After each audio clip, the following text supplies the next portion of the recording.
بسم اللہ الرحمن الرحیم۔ بسم اللہ وحدہ والصلاۃ والسلام علی رسول اللہ، اما بعد۔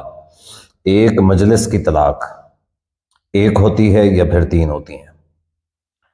ایک مجلس کا مطلب یہ ہے کہ عام طور پہ ہمارے معاشرے میں لوگ ایک ٹائم میں تین طلاق بول دیتے ہیں۔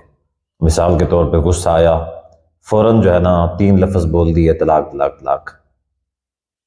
یا اسی طریقے سے تین پیپر طلاق کے ایک ساتھ بھیج دیے، یا اسی طریقے سے ایک میسج کے اوپر تین طلاق لکھ کے بھیج دیا، یا اسی طریقے سے ایک طلاق کا پیپر اس کے اوپر تین طلاق لکھ کے بھیج دیا۔ تو اب مسئلہ یہی کہ یہ ایک طلاق ہے یا پھر تین طلاق ہے۔ عام طور پر ہمارے معاشرے میں یہ بات مشہور ہے کہ بس جس نے تین لفظ بول دیے بس وہ طلاق ہو گئی، بات ختم ہو گئی۔ کافی سارے مولوی بھی اور کافی سارے جاہل لوگ بھی اس چیز کو پرموٹ کرتے ہیں، لوگوں کو بتاتے ہیں اگر کسی نے رجوع کر لیا تو بھائی یہ تو حرام ہے، تمہاری اولاد حرام ہے، فلاں چیز حرام ہے، فلاں چیز حرام ہے۔ لیکن جس کا بھی یہ مسئلہ ہے اس کو پریشان ہونے کی کوئی ضرورت نہیں، ہم سے رابطہ کر لے، ہم آپ کا مسئلہ انشاءاللہ مکمل طور پہ حل کروا کے دیں گے۔ ہمارا واٹس ایپ نمبر جو ہے نا وہ آپ کو ویڈیو کے اندر نظر آ رہا ہوگا، اس واٹس ایپ نمبر کے اوپر آپ رابطہ کر سکتے ہیں، انشاءاللہ ہم آپ کا بالکل مسئلہ حل کروا کے دیں گے۔ تو یہ جو ایک مجلس کی تین طلاق ہے یہ ایک ہوتی ہے یا پھر تین ہوتی ہیں؟ اچھا، یہ جو مولوی کہتے ہیں نا ایک ٹائم میں تین لفظ بول دیے تو بس ٹھیک ہے طلاق ہوگی، اب کچھ نہیں ہو سکتا، حلالہ کرنا پڑے گا۔ قرآن مجید سے دلیل کیا دیتے ہیں؟ قرآن مجید سے دلیل یہ دیتے ہیں کہ جی سورۃ البقرہ کی 228-29 آیت نمبر، اعوذ باللہ من الشیطان الرجیم، بسم اللہ الرحمن الرحیم، الطلاق مرتان فامساک بمعروف او تسریح باحسان۔ تو وہ کہتے ہیں بھی طلاق تو اللہ تعالیٰ نے فرمایا کہ طلاق دو مرتبہ ہے، اس کے بعد دو مرتبہ اگر کسی نے طلاق دی ہے تو پھر گنجائش ہے، لیکن اگر کسی نے تین مرتبہ کہہ دیا ہے تو اس کا مطلب یہ ہے کہ بھی اب ان کے پاس کوئی گنجائش نہیں ہے۔ سب سے پہلی بات تو یہ ہے کہ الطلاق مرتان کا صحیح مطلب اور صحیح مفہوم کیا ہے؟ صحیح مطلب اور صحیح مفہوم کیا ہے؟ اب یہ آپ والی جو دو طلاق یا تین طلاق ایک ٹائم والی ہوتی ہے، اس سے مراد یہ ہے یا اور کوئی ہے؟ اب ظاہر ہے کہ شریعت نے جو طلاق کا سنت طریقہ بتایا ہے وہ یہ بتایا ہے کہ سورۃ الطلاق کی پہلی آیت، بسم اللہ الرحمن الرحیم، یا ایھا النبی اذا طلقتم النساء فطلقوہن لعدتہن واحصوا العدہ۔ اے نبی صلی اللہ علیہ وسلم، جب آپ اپنی بیویوں کو طلاق دینے لگو، فطلقوہن لعدتہن، ان کو ان کی عدت کے اندر طلاق دو، واحصوا العدہ، اور عدت کو شمار کرتے رہو۔ طلاق کب دینی ہے؟ عدت کے اندر۔ عدت کون سی ہے؟ عدت وہ ہے کہ جس جو ہے نا، پہلی بات تو یہ ہے کہ پاکی کی حالت میں طلاق دی جائے، یعنی حیض وغیرہ کی حالت میں طلاق نہ دی جائے، حیض کی نفاس کی حالت میں طلاق نہ دی جائے۔ دوسری بات یہ ہے کہ اب پاکی کی حالت میں طلاق دی ہے تو اس طہر کے اندر طلاق دی جائے جس طہر میں اس نے اپنی بیوی کے ساتھ ہم بستری نہیں کی۔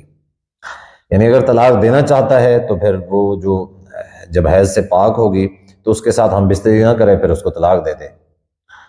شریعت نے طریقہ یہ بتایا۔ اب کیا ہوگا کہ اس نے ایک طلاق دی تو تین طلاق ہوتی ہیں اور ہر طلاق کی عدت جو ہے نا ایک حیض ہوتی، تو تین طلاق کی عدت تین حیض، یعنی پہلی طلاق دے گا پہلے طور کے اندر، دوسری طلاق پھر دوسرے طور کے اندر، تیسری طلاق پھر تیسرے طور کے اندر۔ اب کچھ نہیں ہو سکتا، شریعت نے جو اصول بتایا ہے وہ یہ بتایا ہے۔ اب الطلاق مرتان کا بھی ظاہر یہی مطلب ہوگا، آپ والی دو طلاق تو نہیں ہوگی کہ جو عام طور پہ لوگ ان پڑھ نہ سمجھ لوگ منہ سے زبان سے بس تین دفعہ بول دیتے ہیں تو بس ٹھیک ہے۔ وہ کیا شریعت نے ان کے طریقے کو یہ مقصود بتایا ہے؟ نہیں، شریعت نے جو طریقہ بتایا ہوا تھا طلاق کا، اسی طریقے کے بارے میں کہا کہ الطلاق مرتان، طلاق دو مرتبہ ہے، یعنی پہلے کسی نے ایک دفعہ طلاق دی ہوئی ہے، پھر بھی اگر کسی نے اگلے موقع پہ کوئی اور طلاق دی ہوئی ہے، اگلے پیریڈ کے اندر، اگلے حیض کے اندر یا اگلے موقع پہ، تو شریعت کہتی ہے بھی اب اس کے پاس ایک موقع ہے۔ تو کیا ہے؟ فَإِمْسَاكٌ بِمَعْرُوفٍ أَوْ تَسْرِيحٌ بِإِحْسَانٍ۔ اس کو وہ بڑے اچھے طریقے سے رکھ بھی سکتا ہے، بڑے اچھے طریقے سے چھوڑ بھی سکتا ہے۔ چھوڑنا تو اچھے طریقے سے چھوڑو۔ اب وہ یہ دوسرے جو ہے نا وہ کہتے ہیں اب حلالہ کروانا پڑے گا، حالانکہ حلالہ جو ہے یہ تو شریعت میں حرام ہے، شریعت میں حلالہ حرام ہے۔ نبی علیہ الصلوۃ والسلام نے حلالہ کرنے اور حلالہ کروانے والے دونوں کے اوپر لعنت فرمائی ہے، لعن اللہ المحلل والمحلل له۔ جس نے حلالہ کیا ہے، جس کے لیے حلالہ کیا جا رہا ہے، یہ دونوں نبی علیہ الصلوۃ والسلام نے فرمایا لعنتی ہیں۔ بڑی حیرت کی بات ہے کہ ایک شخص سے جس نے اپنی بیوی کو طلاق دی ہوئی، اس کے لیے اس کی بیوی حرام ہے، دوسرے بندے کے لیے حلال ہے، وہ اس کو حلال کر کے دے گا۔ یہ کیا طریقہ ہے؟ کوئی بھی غیرت مند مسلمان اس چیز کو پسند نہیں کرتا، کوئی بھی غیرت مسلمان اس چیز کو پسند نہیں کرتا۔ یہ جو انہوں نے مروجہ حلالہ بتا رکھا ہے، حتیٰ تنکحوا زوجا غیرہ، حتیٰ تنکحوا زوجا غیرہ، اس کا مطلب یہ ہے کہ حلالہ کرواؤ۔ حالانکہ یہ جو شریعت نے الطلاق مرتان کہا ہے، اس کا مطلب یہ دو موقعوں پہ طلاق طلاق طلاق طلاق کہہ دیا، یہ ایک موقع ہے۔ طلاق طلاق طلاق کہنے سے یہ ایک موقع ہے، یہ دو موقع نہیں ہیں۔ شریعت نے کہا ہے کہ اگر دو موقعوں پہ پہلے تم طلاق دے چکے ہو تو پھر بھی ابھی تمہارے پاس گنجائش نکلتی ہے۔ کیوں؟ کیونکہ شریعت میں ایک مجلس کی، ایک ٹائم کی جتنی بھی طلاقیں ہوں وہ ایک ہی کاؤنٹ ہوتی ہیں۔ کیوں؟ کیونکہ طلاق 3 ہے اور عدت کیا ہے؟ ہر طلاق کی ایک حیض ہے۔ اسی طریقے سے 3 طلاقیں، ٹوٹل عدت کتنی ہے 3 طلاقوں کی؟ 3 حیض۔ اب ایسا نہیں ہو سکتا کہ پہلی طلاق کی عدت کے اندر پہلے حیض کے اندر دوسری طلاق بھی ہو جائے اور تیسری بھی ہو جائے، یعنی عدت کہاں جائے گی؟ عدت کا اللہ تعالیٰ نے عدت رکھی اس وجہ سے ہے، لعل اللہ یحدث بعد ذلک امرا، اللہ نے فرمایا کہ شاید کہ میاں بیوی کے درمیان اللہ تعالیٰ کو نیا امر پیدا کر دے، آپس میں محبت جاگ جائے، احساس ہو جائے بھی ہم نے یہ کام جو کیا یہ غلطی کی ہے۔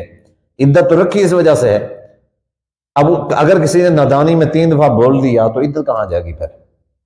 حالانکہ شریعت میں یہ بات واضح ہے کہ ایک مجلس کی جو 3 طلاق ہے وہ ایک ہی ہوتی ہے۔ نبی علیہ الصلوۃ والسلام کے زمانے میں، صحیح مسلم کی حدیث ہے، نبی علیہ الصلوۃ والسلام کے زمانے میں سیدنا ابوبکر صدیق رضی اللہ عنہ کے دور خلافت میں، سیدنا عمر رضی اللہ عنہ کے دور خلافت کے شروع کے جو 2 سال ہیں، ان شروع کے 2 سالوں میں یہ جو ایک ٹائم کی جتنی بھی طلاقیں ہوا کرتے تھیں وہ ایک ہی تصور ہوتی، ایک ہی کاؤنٹ ہوتی، جیسا کہ حدیث موجود ہے مسند احمد کے اندر کہ حضرت رکان رضی اللہ تعالیٰ عنہ، حضرت رکان رضی اللہ عنہ نے اپنی بیوی کو طلاق دی اور ایک ٹائم میں 3 طلاق دے دی۔ نبی علیہ الصلوۃ والسلام کی خدمت میں پریشانی کی حالت میں حاضر ہوئے، عرض کی کہ اللہ کے رسول یہ معاملہ ہے۔ آپ نے فرمایا اچھا۔ واضح طور پہ نبی علیہ الصلوۃ والسلام نے اس سے سوال کیا، کیف طلقتہا، تو نے کیسے طلاق دی؟ انہوں نے فرمایا طلقتہا ثلاثا، میں نے 3 طلاقیں دی ہیں، 3 طلاقیں میں نے دی ہیں۔ نبی علیہ الصلوۃ والسلام نے پھر سوال کیا، افی مجلس واحد، کیا ایک ہی مجلس میں آپ نے 3 طلاق دی؟ نام یا رسول اللہ، جی ہاں اللہ کا رسول، ایک ٹائم میں 3 طلاق دی۔ نبی علیہ الصلوۃ والسلام نے فرمایا تلک واحدۃ فرجعها ان شئت، یہ تو ایک طلاق ہے۔ آپ نے فرمایا یہ ایک طلاق ہے، تم چاہو تو رجوع کر سکتے ہو اپنی بیوی سے، یعنی اگر آپ صلح کرنا چاہتے ہو کر سکتے ہو، نہیں کرنا چاہتے تو پھر عدت گزر گئی، پھر آپ کی طلاق ہو جائے گی۔ لیکن ابھی اگر تم صلح کرنا چاہتے ہو تو بالکل کر سکتے ہو۔ تو یہ جو باتیں ہیں مفتی اکمل قادری صاحب، دوسرے کئی سارے جو یہ بتا رہے ہیں لوگوں کو بھی، جس نے طلاق طلاق طلاق بول دیا بس ختم ہو گیا، پھر یہ بات بتائی جاتی ہے لوگوں کو 4 امام اس طرف گئے ہیں، بھی چاروں امام نے یہ کہا ہوا ہے۔ بھائی جو بھی مسلمان ہے اس کے لیے سب سے پہلی چیز اس کے نزدیک جو حجت ہے وہ قرآن ہے اور نبی علیہ الصلوۃ والسلام کا فرمان ہے، باقی چیزیں بعد میں ہیں۔ اب قرآن میں صاف طور پہ حکم آ گیا تو اس نے قرآن کو چھوڑ کے، یعنی آپ یہ کہتے ہیں ادھر چلا جائے ادھر اماموں کے پیچھے چلا جائے۔ امام معصوم ہے، امام معصوم نہیں ہے، نہ ہی امام نبی ہے، ٹھیک ہے۔ شریعت قیامت کے اللہ تعالیٰ نے یہ نہیں پوچھنا بھی تم نے کون سے امام کے پیچھے چلے تھے۔ قرآن سنت میں کہیں پہ دلیل لکھی ہوئی ہے کہ کس امام نے کیا کہا تھا اور تم نے چلا ٹھیک ہے فلاں امام کی بات مان لی تھی، اب تمہیں کوئی گناہ نہیں ہے، کوئی مسئلہ نہیں، اب تم جنت میں چلے جاؤ، نہیں۔ سوال یہ ہوگا کہ تم نے اللہ اور اللہ کے رسول کی بات کو مانا ہے یا نہیں مانا، قرآن کو مانا تھا یا قرآن کو چھوڑ دیا تھا۔